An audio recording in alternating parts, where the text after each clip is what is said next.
अस्तो मा सद्गमय तमसो मा ज्योतिर्गमय मृत्युर्मामृतम गमय।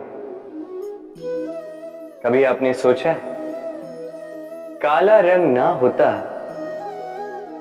तो क्या श्वेत रंग आपको भाता? रात्रि का अंधकार ना होता तो सूर्य प्रकाश का अर्थ हमें समझ आता?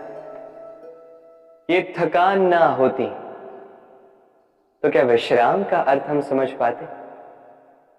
ये भूख ना होती तो क्या इन स्वादिष्ट व्यंजनों का अर्थ हम समझ पाते?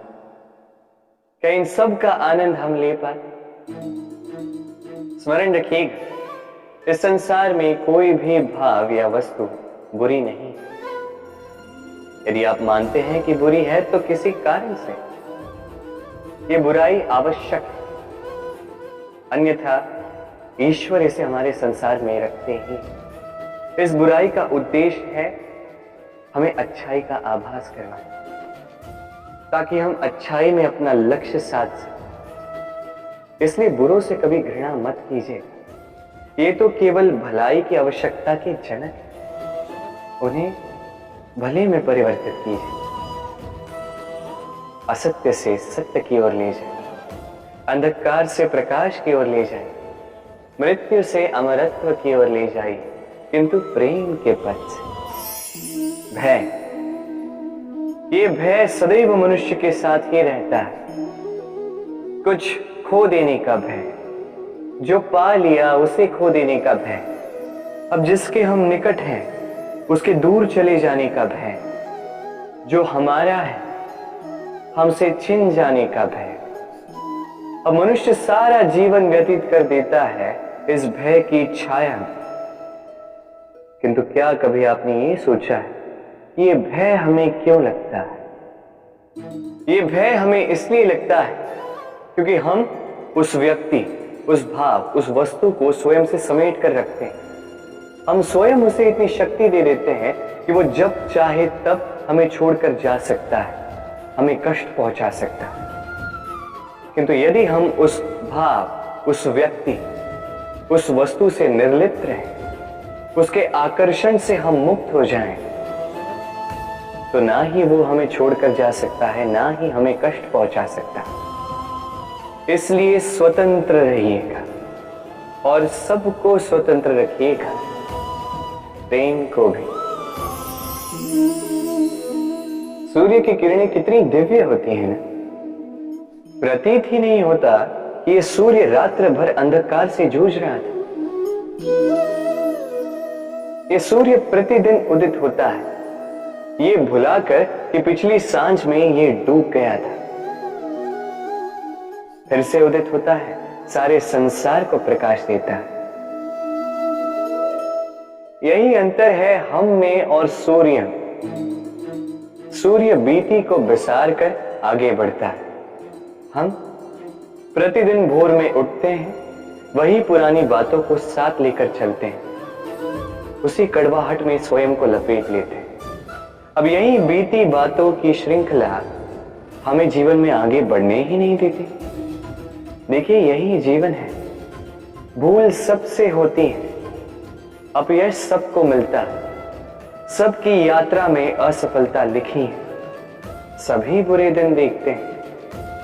किंतु इन सारी बातों को भुलाकर जब जीवन में आगे बढ़ोगे, तभी तो इस संसार में, इस आकाश में सूर्य बनकर चमकोगे, तभी तो इस संसार को प्रकाश दोगे। इसलिए प्रतिदिन जागिए, एक नए जन्म के साथ, एक नए उत्साह के साथ, एक नए लक्ष्य के साथ। क्योंकि ये बीती बातें आपको पीड़ा देने के लिए नहीं, केवल शिक्षा देने के लिए होती है। संसार में पति पत्नी का संबंध सबसे बड़ा संबंध माना जाता है और है भी। सप्तपदी लेकर 7 जन्मों तक दोनों एक दूसरे के साथ जुड़ जाते हैं, एक दूसरे के अर्धांग बन जाते हैं। अर्धांग अर्थात अर्ध अंग। क्या इसका महत्व आप समझ पा रहे हैं? अपना समस्त जीवन किसी के साथ बांटना। किंतु क्या संसार के सारे पति पत्नी एक दूसरे के साथ अपना समस्त जीवन बांट सकते हैं? क्या इसमें सभी सक्षम रह पाए हैं?